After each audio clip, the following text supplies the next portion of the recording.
Ramadan alhamdulillah telah kita tuntaskan. Puasa, tarawih, witir, iktikaf, tadarrus, bayar zakat, zakat harta dan zakat fitrah telah kita tuntaskan. Ramadan ini andai saya sekolah, dia adalah ujian akhir bagi anak sekolah. Seperti layaknya ujian, ada yang lulus ranking 1, ranking 2, ranking 3, ada juga yang sekedar lulus, tapi tidak sedikit yang tidak lulus. Dan ciri-ciri orang yang lulus itu, kita yang ada di depan dan saf pertama karena senang menyambut Aidil Fitri. Dan ciri-ciri orang yang tidak lulus, tidak dapat ijazah, mereka yang pulang lebih dulu.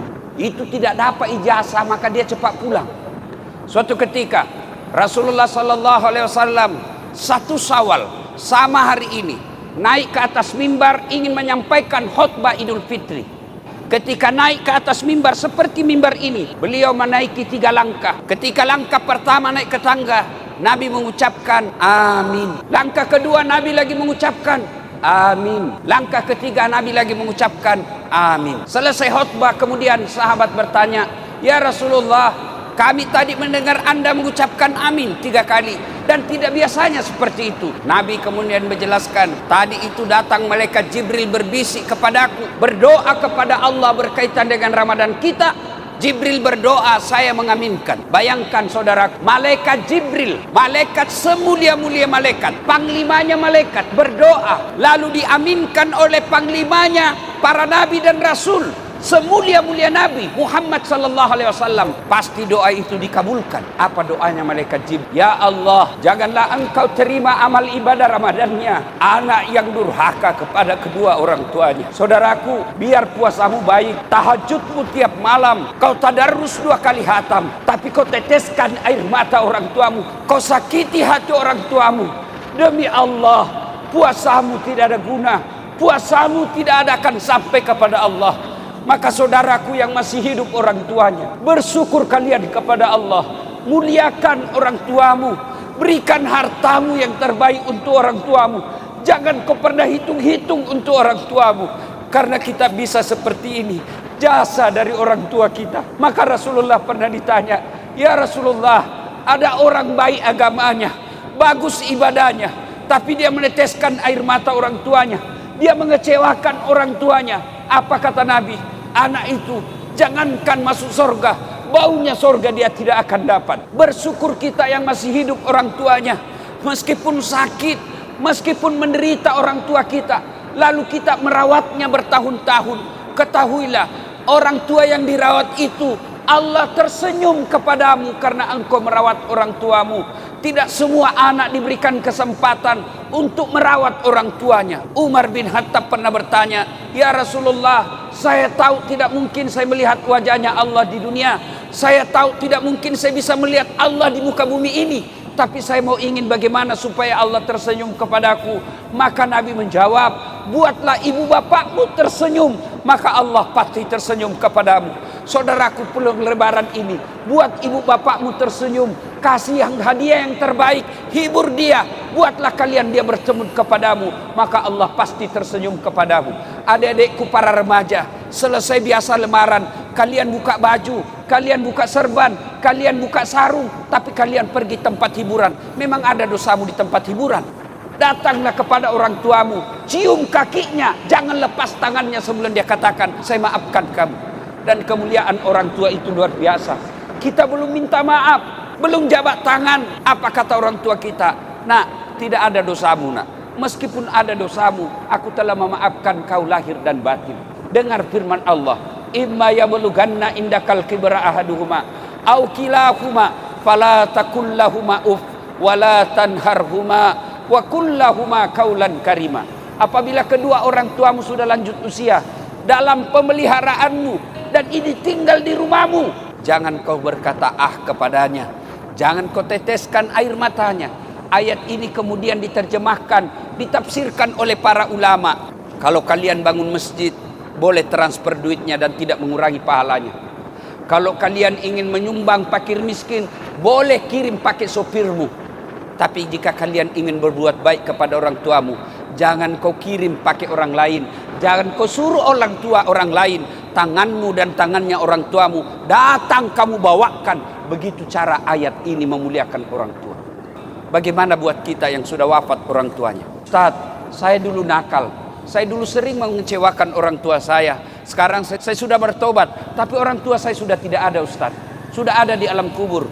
Agama mengajarkan bagi mereka yang sudah wafat orang tuanya, satu, doakan orang tuamu. Doakan bagaimana? Tidak harus ustadz yang doakan kamu. Tidak harus Pak Imam yang doakan untuk orang tua. Lebih baik kalian yang langsung doakan. Selesai nanti Idul Fitri, kalian ingin mendoakan orang tua, silakan langsung. Tidak harus ada ayam, tidak harus ada sopko, tidak harus ada nasi. Kalian duduk menghadap kiblat, selesai ini doakan orang tuamu. Dan tidak harus melalui dasat latif, tidak harus melalui ulama, tidak harus melalui habaib. Doakan langsung, karena doa paling baik untuk orang tuanya dari bibir anaknya. Yang kedua, kalau wafat orang tua, setelah doakan, sedekah kaki. Ustaz, saya mau orang tuaku terang kuburnya, kirimi pembeli lampu di masjid. Ustaz, saya mau orang tuaku supaya ada AC di kuburnya, kirimi pembeli AC di masjid. Insya Allah sudah ada di situ. Bapak yang sudah ada duit di kantong, niatkan pulang nanti ini berbagi supaya orang tua terang kuburnya. Yang ketiga, cara berbuat baik kepada orang tua sudah meninggal adalah mengunjungi karib kerabatnya. Sudah datang orang tua, masih ada paman kita, datangi mereka. Jangan paman kita yang datang, kita yang datangi paman kita. Itu yang diajarkan oleh Nabi. Paman saya miskin, paman saya tidak ada sekolahnya, jangan lihat itu semua. Tapi agama mengajarkan anak yang datangi saudara bapaknya atau saudara ibu. Yang kedua, orang yang didoakan tidak diterima amal ibadah Ramadannya.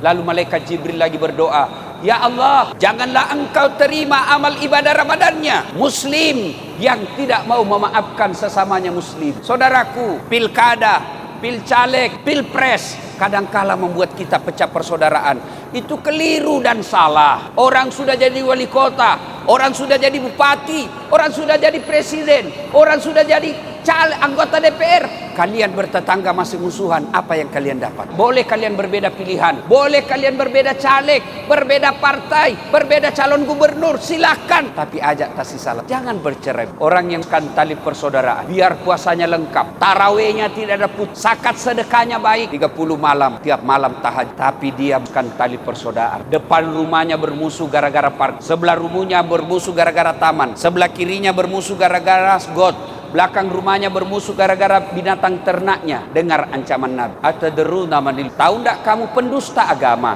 Tahu enggak kamu orang yang bangkrut di akhirat kelak? Pailit dia di akhirat nanti. Siapa mereka? Jarusu wa khati'ur rahim. Tetangga yang jahat sama tetangganya dan kan tali persaudaraan. Maka ikhwanul, saudara-saudaraku orang Islam, saudara-saudaraku ibu bapak yang hadir di tempat ini, kalau ada yang bermusuhan, kemarin gara-gara tanah, kemarin gara-gara warisan, kemarin gara-gara pilkada, selesai, data, jabat tangan, salawat kepada Nabi. Allahumma salli ala Sayyidina Muhammad wa ala ali Sayyidina Muhammad. Jabat erat tangannya, sampaikan kepadanya, maafkan saya hilaf, saya keliru, saya mohon maaf lahir dan batin. Selesai itu, kalau berkaitan dengan barang, kembalikan barangnya orang. Selama barang itu tidak kau kembalikan, selama itu barang itu doamu tidak, permaafanmu tidak diterima.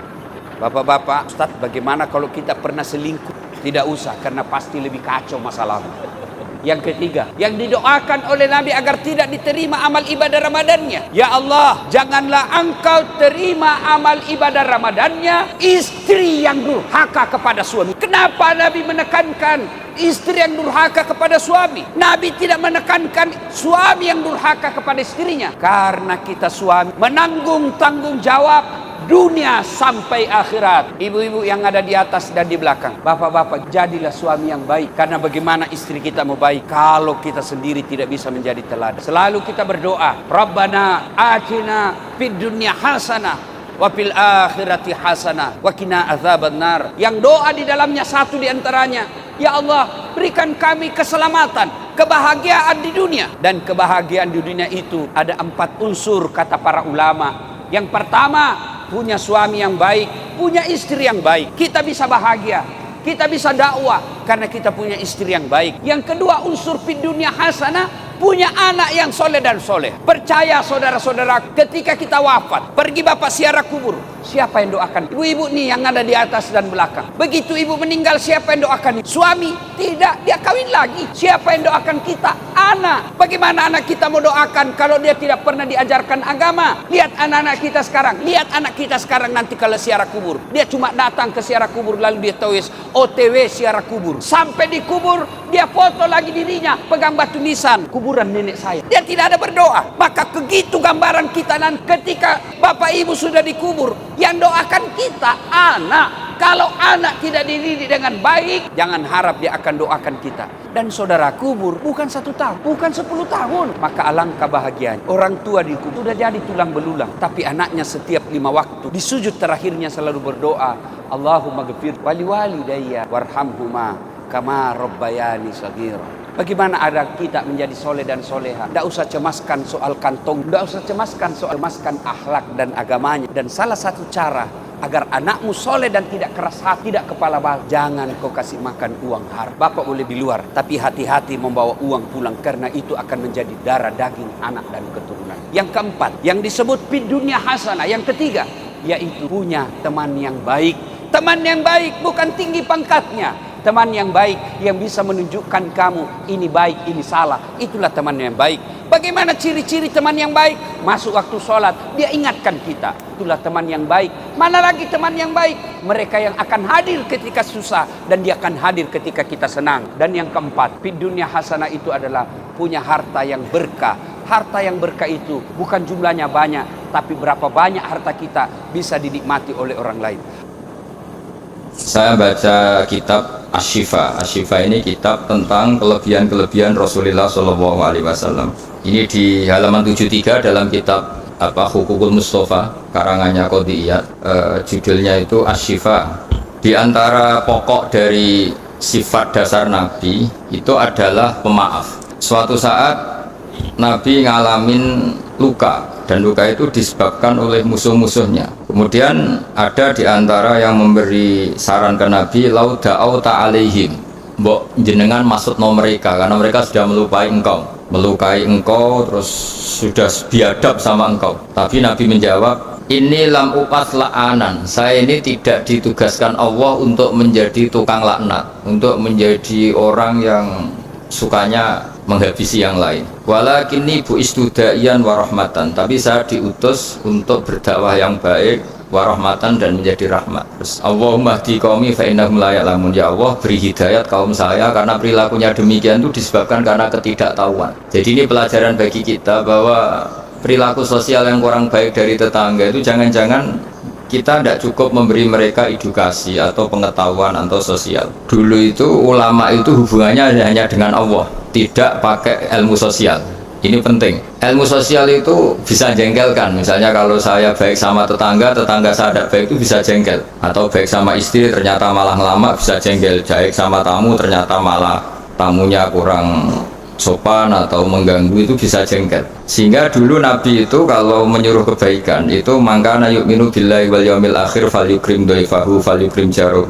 Jadi kebaikan kepada orang lain itu atas namakan Allah. Sehingga kalau kita jengkel itu mudah memaafkan. Saya punya banyak cerita di Ihya, juga di beberapa kitab. Itu ada seorang ulama dipanggil tetangganya, Pak Yai silahkan datang ke rumah saya. Si Kiai tadi datang. Setelah datang ke rumah pemuda itu, pemuda tadi dengan biadabnya bilang, Pak Yai saya tidak butuh kamu, silahkan pulang.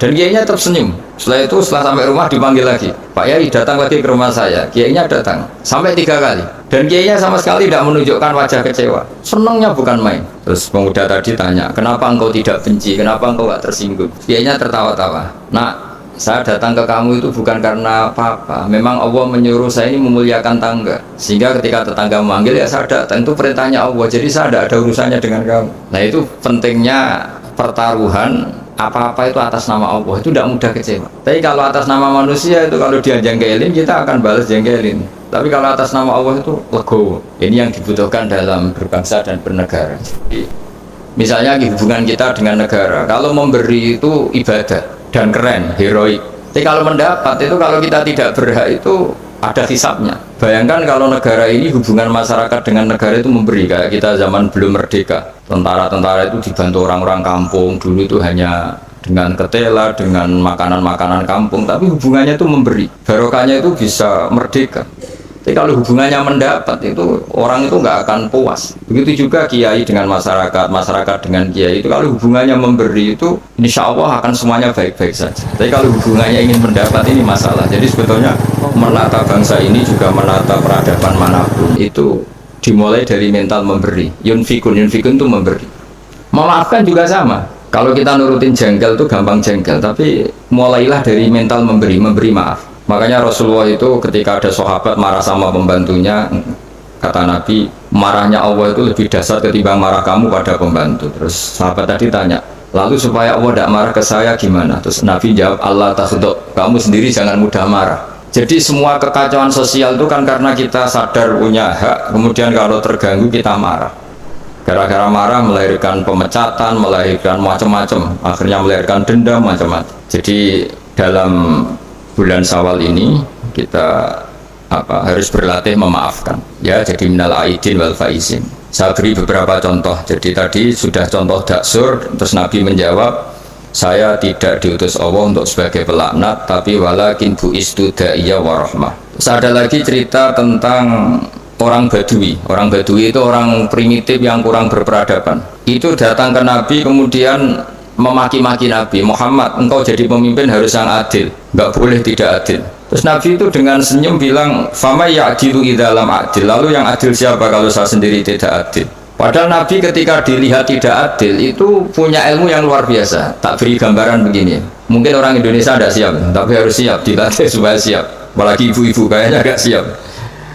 Nabi itu kalau ada orang sering memberi itu malah setelah Nabi kuat. Zaman dulu kuat itu artinya memenangkan istilahnya pergulatan antara hak dan batil. Hanya Nabi setelah ngalami Fatu Mekah itu ya mapan. Itu yang biasa berderma, biasa ngasih itu nggak dikasih. Tapi yang orang-orang barusan masuk Islam, barusan jadi orang baik itu dikasih banyak. Nah, tentu ini dipandang banyak orang itu tidak fair. Tidak fair itu, yang dulu berjuang mati-matian nggak dikasih, yang tidak berjuang kok dikasih. Itu dianggap nggak adil oleh pikiran ini. Tapi cara berpikir nubuah tidak seperti itu. Cara berpikir nubuah itu orang yang biasa ngasih negara, misalnya berjuang kemerdekaan atau berjuang membebaskan Indonesia dari penjajah, itu mentalnya memberi ke negara. Ya itu sama Nabi malah, ya sudah, mental memberi itu mental terbaik, nggak boleh diturunkan jadi mental mendapat. Itu cara berpikir Nabi. Kan nggak lucu kan, orang dulu biasa memberi, lalu pas tua, pas mau mati mentalnya ingin mendapat. Kalau enggak geremeng, ini dari mantan heroik menjadi mantan heroik, terus sekarang mentalnya jadi sa'il, peminta-minta, itu kan tidak keren, turun derajat. Tapi kalau orang kan nggak terima, wong dulu zaman miskin sama saya, setelah kaya kok lupa saya. Sebetulnya ketika miskin kamu bantu temen, ketika kaya biar saja dia nggak bantu kamu, biar kamu ketemu Allah itu keren. Statusnya hanya membantu, bukan dibantu. Tapi ini insya Allah kayaknya banyak yang nggak siap. Jadi kalau kamu punya teman miskin, kok teman kamu jadi pejabat atau jadi orang kaya, biarin aja, biar kamu tetap keren. Itu dulu tak bantu, sampai sekarang pun tetap tak bantu. Sekarang dia kaya, tidak minta bantuan saya, tapi saya tetap keren. Status membantu masih melekat. Tapi setelah kamu batalkan sendiri status Anda karena kamu minta-minta, kalau tidak geremeng, maka dari status membantu menjadi peminta. Itu nubuah ya. Jadi nubuah itu pikiran yang super. Dan itu harus ditanamkan di hubungan kita dengan negara, dengan orang tua, dengan tetangga. Kalau bisa mental kita itu al-yadul ulya khairum al-yadis sufla, mentalnya memberi. Karena mentalnya memberi itu nggak gampang kecewa. Tapi kalau mentalnya tamak, didatangi bupati kok nggak ninggalin papa, didatangi gubernur pikirannya gitu, didatangi teman kaya begitu, ditandangin apa saja itu kecewa gara-gara punya keinginan yang macam-macam. Tapi kalau mental kita memberi, tersiksa kita kalau tidak bisa memberi ke negara, memberi apa saja. Memberi ke negara ya ikut jaga stabilitas nasional, memberi ke tetangga paling tidak kalau tidak bisa bantu ya tidak ganggu. Ya sudah seperti itu. Jadi memaafkan itu juga dimulai dari ilmu. Misalnya kita memaafkan teman padahal kita jengkel sekali. Dan memaafkan itu ada pahalanya di sisi Allah. Susahnya apa? Kadang kita berpikir wah kalau tak maafin dia nanti kumoluhur, nanti sombong. Hubungan hidup kita ini dengan Allah, bukan dengan makhluk. Sama hubungan hidup kita ini dengan Allah, bukan dengan makhluk. Ya kayak tadi kiai tadi. Nah, saya datang ke kamu karena perintah Allah, tidak ada hubungannya dengan kamu. Kok kamu jengkelin kayak apa, saya tetap akan datang. Nah sama, kita baik sama anak juga perintah Allah, baik sama istri perintah Allah, baik sama tetangga perintah Allah, sehingga nggak perlu dia dinegosiasi atau dipakai berbanding lurus dengan perilaku manusia. Kalau pakai itu Anda gampang kecewa. Kalau istri sedang ngambek, kamu ikut ngambek. Kalau tetangga sedang tidak baik, kita ikut tidak baik, bisa kacau bangsa ini. Makanya diantaranya sifat dasar orang baik itu orang yang wadra'una bil hasanati sayyi'ah, orang yang selalu menanggapi keburukan itu dengan kebaikan. Ini cerita-cerita tentang kebaikan orang-orang dulu. Ketika akhirnya Rasulullah SAW memenangkan kota Mekah dan kota Mekah dikuasai, itu orang-orang yang dulu merangi Nabi, ingin bunuh Nabi, semuanya tuh takutnya minta ampun karena takut dibalas. Tapi kemudian Nabi ngendikan, ini halaman 75, mata kuluna inni fa'ilun bikum, apa pendapat anda kira-kira apa yang saya lakukan terhadap kalian, karena kalian ini musuhi kita, ingin bunuh kita, dan dulu sangat biadab sekali. Ini pertanyaan Nabi ke orang-orang Quraisy, orang-orang Mekah. Itu jawabannya orang-orang Quraisy, orang Mekah itu, qalu khairan akhun karim wa ibnu akhin karim, engkau tidak pernah saya saksikan lihat sebagai orang yang bengis, orang yang keras, sehingga kita santai-santai saja ketika engkau menang, karena engkau ini adalah akhun karim wa ibnu akhin karim, engkau saudara yang terhormat dan keluarga yang terhormat. Terus Nabi menjawab mereka, aku kama qala akhi Yusuf la tasrifa alaikumul yaum idhabu fa antumut tulaqa, saya akan mengatakan ke kamu sebagaimana Nabi Yusuf kepada saudara-saudaranya. Kita tahu kan saudara-saudara Nabi Yusuf ingin membunuh Nabi Yusuf, dicemplungkan ke sumur. Apa saja yang sifatnya biadab pernah dilakukan semua sama saudaranya Nabi Yusuf. Jadi ketika beliau jadi raja di Mesir, semuanya dimaafkan, bahkan dikasih fasilitas luar biasa, padahal mereka saudara yang sangat biadab. Dan itu pun yang dilakukan Nabi, niru Nabi Yusuf, atau istilahnya ya sama perilaku Nabi, la tasriba alaikumul yaum, saya menghadapi kalian kayak Nabi Yusuf menghadapi saudara-saudaranya, yaitu memaafkan. Terus izhabu fa antumut tulaqa, ya sudah kamu pergi saja, kamu akan terbebas dari tuntutan saya. Jadi ini cerita-cerita tentang betapa baiknya Rasulullah SAW, dan kebaikan itu pula yang harus kita tiru, yaitu dimulai dari memaafkan, wal afina anin nas. Nah sekarang masalahnya itu orang itu susah memaafkan. Itu sebabnya sederhana, karena hubungan ibadah kamu itu masih dengan makhluk. Kalau makhluk itu kali janggalin, ya janggalin betul. Nah itu Anda berarti didikte oleh makhluk, didikte oleh manusia. Caranya gimana? Kita harus dilatih hanya didikte oleh Allah Subhanahu wa ta'ala, di mana Allah itu mendikte kita, mengarahkan kita, memandu kita supaya mudah memaafkan. Makanya hubungan dengan istri, dengan itu ya Allah bayangkannya gitu, wa ashiruhunna bil ma'ruf, kamu harus berkawan secara baik. Terusannya ayat fa in karihtumuhunna, jika suatu saat kamu benci sama istri kamu karena perilaku tertentu, fa asa an takrahu syai'a wa ja'alallahu fi khairan katsira. Jadi bisa saja di watak yang kamu benci itu ada kebaikan yang banyak. Saya berkali-kali menyontohkan, misalnya punya istri sering marah itu bagus. Kalau istri kamu ramah, setiap lelaki disenyumin, yang pusing juga kamu. Jadi kalau marah itu kan nggak ada yang berani goda, itu saja begitu. Alhamdulillah. Meskipun ya kalau marah terus mungkin suaminya jantungnya terus mati, tapi kan ya maksudnya lihat sisi positifnya. Dulu lama itu begitu. Ada orang berteman sama-sama miskin, terus berteman lagi sama-sama kaya. Setelah sama-sama kaya, yang satu itu jatuh miskin sekali. Terus setelah miskin, teman-temannya nggak main ke rumahnya. Terus dia diprovokasi oleh orang sekelilingnya, itu teman kamu yang kaya-kaya biadab sekali, setelah kamu miskin tidak ada yang jenguk kamu. Padahal yang miskin ini jadi buruh boto atau buruh manol di pasar, buruh amal ya. Terus dia mulai menggerundel, wah teman-teman saya ngawur sekali, setelah saya miskin tidak ada yang kesini. Datanglah seorang alim memberi nasihat, bagus gak kesini katanya. Terus kaget kan dia, kenapa? Coba kalau kamu jadi tukang manol gini, mantan bos, teman-teman kamu datang kan jadi tontonan, mendingan lupa. Pas buruh di orang, pas jadi kernet atau jadi pembantu, betapa malunya. Orang itu harus melihat sisi bahwa di balik kodok-kodar Allah ini ada hikmah yang kita tidak tahu.